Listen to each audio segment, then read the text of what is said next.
بسم اللہ الرحمن الرحیم الحمدللہ وکفا والصلاة والسلام علی من لا نبی بعد اما بعد۔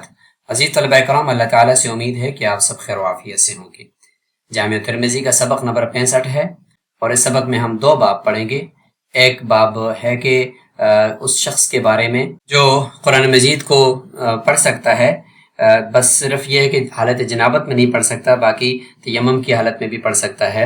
اور اسی طریقے سے پیشاب جو زمین کو لگ جائے تو اس صورت میں اس زمین کو پاک کرنے کا حکم کیا ہوگا، تو اس حوالے سے ہم آج اس سبق کو دیکھیں گے۔ گزشتہ سبق میں ہم نے تیمم کا بیان پڑھا، اس کا محال، نواقض تیمم اور دیگر احکامات دیکھے، تو اس میں ہم یہ دونوں احکامات پڑھیں گے کہ حالت جنابت کے علاوہ قرآن مجید کی تلاوت کرنا، ناپاک زمین کو پاک کرنے کا طریقہ اور دیگر حدیث کے فوائد اور عصری تطبیق۔ یہ باب دوسرے نسخے کے اندر اس کا نیچے باب کا عنوان بھی دیا گیا ہے، باب ما جاء فی الرجل یقرأ القرآن علی کل حال ما لم یکن جنبا۔ وبه قال حدثنا ابو سعید الاشج قال حدثنا حفص بن غیاث وعقبة بن خالد قال حدثنا الأعمش وابن أبي ليلى عن عمرو بن مرة عن عبد الله بن سلمة عن علي رضي الله عنه قال كان رسول الله صلى الله عليه وسلم يقرئون القرآن على كل حال ما لم يكن جنبا۔ اب آئندہ کے لیے ہم حدیث کی ہی عبارت پڑھیں گے اور آگے جو عبارت ہوگی اس کو ساتھ ساتھ پڑھیں گے اور ساتھ ساتھ ترجمہ کرتے چلے جائیں گے تاکہ کم وقت میں زیادہ احادیث دیکھی جا سکیں۔ حضرت علی رضی اللہ عنہ کی یہ روایت ہے کہ وہ فرماتے ہیں کہ رسول اللہ صلی اللہ علیہ وسلم ہمیں قرآن پڑھایا کرتے تھے ہر حال میں، سوائے اس حالت کے کہ جب وہ حالت جنابت میں ہوں۔ امام ترمذی رحمہ اللہ فرماتے ہیں کہ حدیث علی حدیث حسن صحیح، وبه قال غیر واحد من اہل العلم من اصحاب النبی صلی اللہ علیہ وسلم والتابعین، کہ یہی اکثر صحابہ کرام اور تابعین کا بھی قول ہے۔ فرماتے ہیں کہ انسان جو ہے وہ قرآن پڑھ سکتا ہے بغیر وضو کے بھی، اگرچہ بغیر وضو کے قرآن مجید کو ہاتھ نہیں لگا سکتا، لیکن بغیر وضو کے قرآن مجید پڑھ سکتا ہے زبانی، اور مصحف کو ہاتھ نہیں لگائے گا سوائے پاک ہونے کے۔ اور اسی کو امام ثوری، امام شافعی، امام احمد اور امام اسحاق نے بھی اختیار کیا ہے۔ اور دوسرا ہم باب دیکھتے ہیں کہ باب ما جاء فی البول یصیب الارض، کہ جب پیشاب زمین کو لگ جائے تو اس کو کیسے پاک کیا جائے گا، اور اس میں حدیث ہے وبه قال حدثنا ابن ابي عمر وسعيد بن عبد الرحمن المخزومي قال حدثنا سفيان بن عيينة عن الزهري عن سعيد بن المسيب عن ابي هريرة رضي الله عنه قال دخل اعرابي المسجد والنبي صلى الله عليه وسلم جالس فصلى فلما فرغ قال اللهم ارحمني ومحمدا ولا ترحم معنا احدا، فالتفت اليه النبي صلى الله عليه وسلم فقال لقد تحجرت واسعا، فلم يلبث ان بال في المسجد فأسرع إليه الناس فقال النبي صلى الله عليه وسلم أهرقوا عليه سجلا من ماء أو دلبا من ماء، ثم قال إنما بعثتم ميسرين ولم تبعثوا معسرين۔ حضرت ابو ہریرہ رضی اللہ عنہ کی روایت ہے کہ ایک اعرابی دیہاتی مسجد نبوی میں داخل ہوا، آپ صلی اللہ علیہ وسلم تشریف فرما تھے، تو اس نے نماز پڑھی، اور نماز پڑھنے کے بعد جب وہ فارغ ہوا تو کہنے لگا اے اللہ مجھ پر رحم فرما اور رسول اللہ صلی اللہ علیہ وسلم یعنی محمد صلی اللہ علیہ وسلم پر رحم فرما، اور ہمارے علاوہ کسی اور پر رحم نہ فرما۔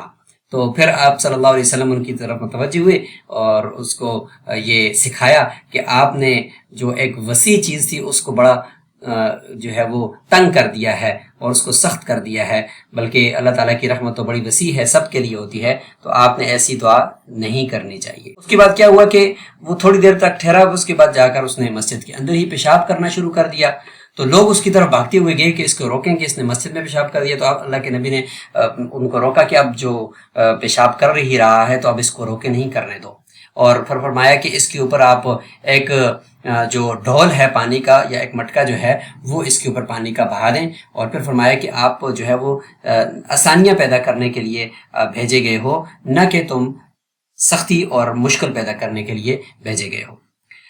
امام سعید فرماتے ہیں کہ سفیان ثوری نے فرمایا کہ یہی حدیث میرے سامنے یحییٰ بن سعید نے انس بن مالک رضی اللہ عنہ سے روایت کی ہے، اور بالکل اسی طرح کے الفاظ کے ساتھ روایت کی ہے۔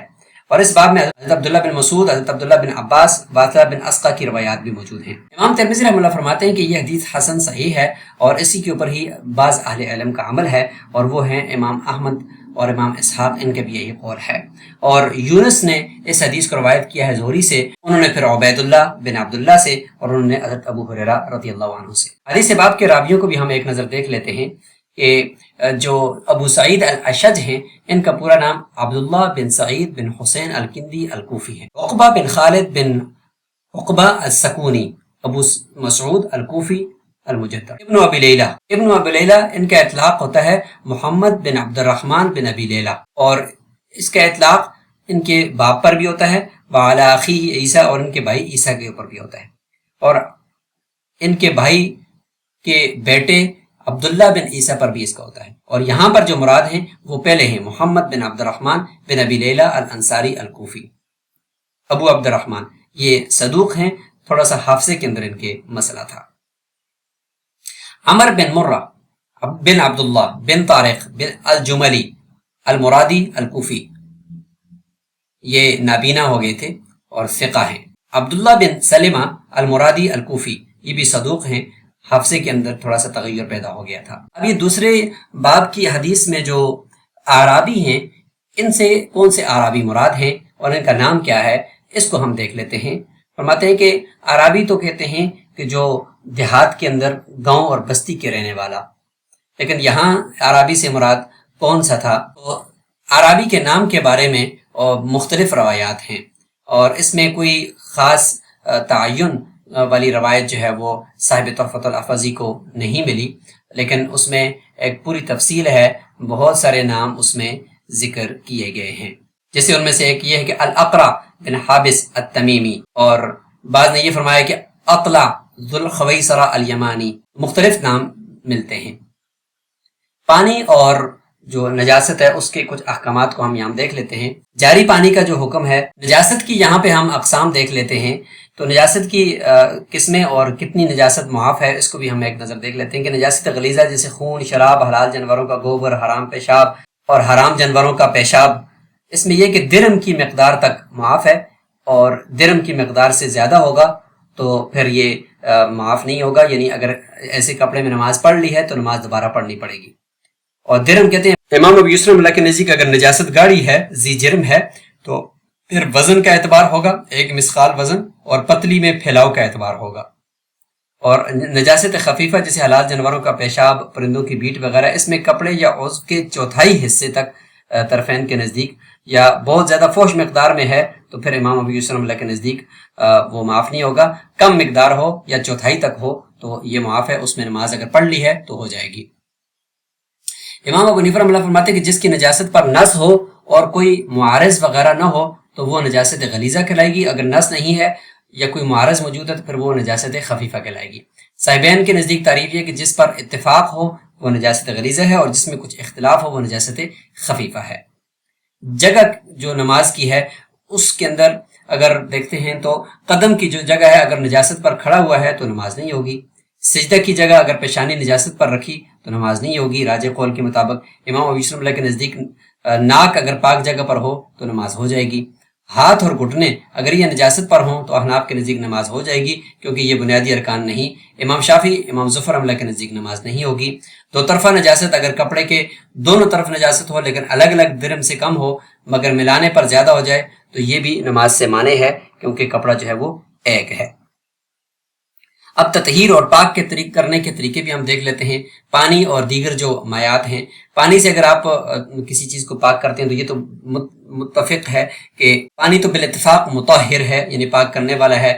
دیگر مایات سے اگر آپ پاک کرتے ہیں، سرکہ یا عرق گلاب وغیرہ سے، امام ابو حنیفہ اور امام ابو یوسف اللہ کے نزدیک نجاست حقیقیہ کو پاک کیا جا سکتا ہے سرکہ وغیرہ سے. اور دلیل یہ ہے کہ یہ نجاست کو اکھاڑ دیتے ہیں، یعنی صفائی ان کے ذریعے سے ہو جاتی ہے. امام محمد، امام شافعی رحمہ اللہ کے نزدیک جائز نہیں ہے. دلیل یہ دیتے ہیں کہ پانی کی طہارت غیر قیاسی ہے، لہٰذا اس کو ہم پانی کے اوپر کسی دوسری چیز کو قیاس نہیں کر سکتے. خشک ہو کر پاک ہو جانا جیسے زمین ہے، منی ہے، جوتا ہے. منی اگر سوکھ جائے تو کھرجنے سے پاک ہے، جیسے کہ حضرت عائشہ رضی اللہ عنہ کی حدیث ہے، ہم نے پچھلے اسباق میں دیکھ لی. اگر گلی ہو تو دھونا ضروری ہے. زمین ہے تو سوکھ جانے اور اثر ختم ہو جانے سے پاک ہو جاتی ہے اور اس پر نماز پڑھنا جائز ہے، مگر تیمم اس پر نہیں ہے کیونکہ اس کے لیے سعید طیبا کا لفظ ہے.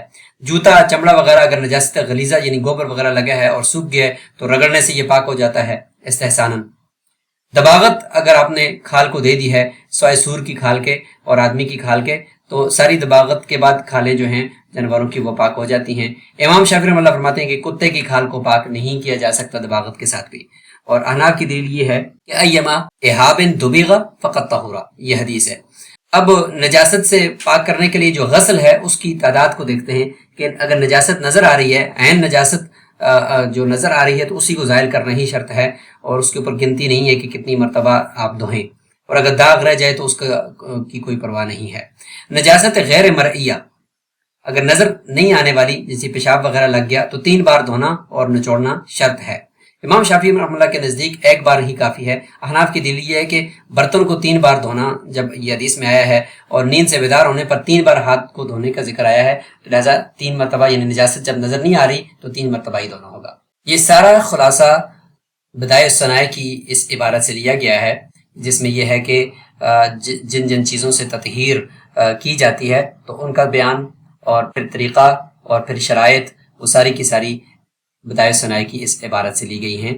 آپ اس کو تفصیل سے یہاں ملاحظہ فرمائیں۔ حدیث باب کی صحت سے متعلق یہاں پہ ہم دیکھتے ہیں کہ باب ما جاء فی الرجل یقرأ القرآن علی کل حال ما لم یکن جنبا، اس بارے میں صاحب معارف السنن فرماتے ہیں کہ یہ حدیث امام ترمذی رحمۃ اللہ نے بھی اس کو صحیح قرار دیا ہے، حاکم نے بھی اور ذہبی نے بھی ان کی موافقت کی ہے، اس طریقے سے ابن سکن، عبدالحق اور بغوی نے بھی اس کو صحیح قرار دیا ہے۔ وہ مقامات جہاں پانی کے باوجود بھی تیمم کیا جا سکتا ہے تو صاحب معارف السنن نے اس کو ذکر کیا ہے، جیسے انہوں نے فرمایا کہ مسجد میں داخل ہو رہا ہے اور بے وضو ہے تو تیمم کر کے داخل ہو جائے، قرآن مجید کی تلاوت کر رہا ہے اور زبانی کر رہا ہے تو پھر بھی مستحب یہ ہے کہ وہ تیمم کر لے، یا دفن کرنے کے لیے مردے کو وہ قبر میں اتر رہا ہے، یا قبر کی زیارت کے لیے جا رہا ہے، اس طرح کی کچھ اقوال ہیں کہ جن میں آپ بغیر پانی کے باوجود بھی بغیر نماز پڑھنے کی ضرورت کے آپ ان کاموں کے لیے بھی تیمم کر سکتے ہیں۔ قرآن مجید کو چھونے کے لیے طہارت کا شرط ہونا، صاحب معارف السنن فرماتے ہیں کہ طہارت جو ہے وہ قرآن مجید کو چھونے کے لیے امام ابو حنیفہ، امام شافعی، امام احمد رحمۃ اللہ کے نزدیک شرط ہے، امام مالک رحمۃ اللہ کے نزدیک شرط نہیں ہے۔ ناپاک زمین کو پاک کرنے کا جو بیان ہے اس میں صاحب معارف السنن فرماتے ہیں کہ یا تو خشک ہو جائے تو زمین پاک ہو جاتی ہے، یا ہوا کی وجہ سے نجاست جو ہے وہ وہاں سے منتقل ہو جائے یا کسی دوسری طرف چلی جائے، یا پانی کے ساتھ اگر وہ زمین نرم ہے تو وہ نجاست وہاں پہ پانی ڈالنے سے جذب ہو جائے تو اس سے بھی جو زمین ہے وہ پاک ہو جاتی ہے، اور کھودنے سے بھی وہ پاک ہو جاتی ہے۔ تو یہ مختلف طریقے یہاں پہ ذکر کیے گئے ہیں۔ وفی الباب کے تحت آنے والی احادیث کو بھی دیکھ لیتے ہیں۔ حکیم بن حزام کی جو روایت ہے لا یمس القرآن الا طاہر، فرماتے ہیں اگرچہ اس کی سند کے اندر اقوال ہیں لیکن اس کو حیثمی نے مجموع الزوائد کے اندر ذکر کیا عبداللہ بن عمر کے طریق سے، اور اس میں الفاظ یہ ہیں لا یمس القرآن الا طاہر، اور فرمایا کہ اس کے جو رجال ہیں، سند کے راوی ہیں، وہ سارے ثقہ ہیں۔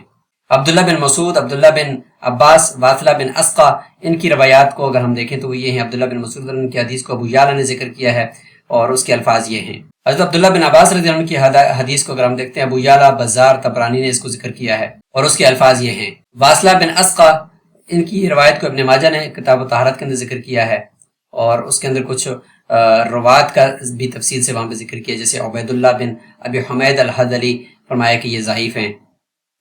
سبق میں موجود احادیث کے کچھ فوائد ہیں، آپ ان کو نوٹ فرما لیں۔ اور عصری تطبیق، جیسے موبائل سکرین یا ڈیجیٹل ڈیوائسز پر قرآن مجید پڑھتے وقت وضو نہ بھی ہو تو گنجائش ہے، مگر جنابت میں اجتناب لازم ہے، اور اس کے علاوہ یہاں پہ جدید مسائل کو بھی آپ نوٹ فرما لیں۔ سبق سے متعلق یہ سوالات اپنے پاس نوٹ فرمائیں اور کمنٹ باکس میں ان کے جوابات دینے کی کوشش کیجیے۔ اس سبق کا خلاصہ ایک نظر دیکھ لیں۔ اسی کے ساتھ سبق نمبر 65 اپنے اختتام کو پہنچا۔ السلام علیکم ورحمۃ اللہ۔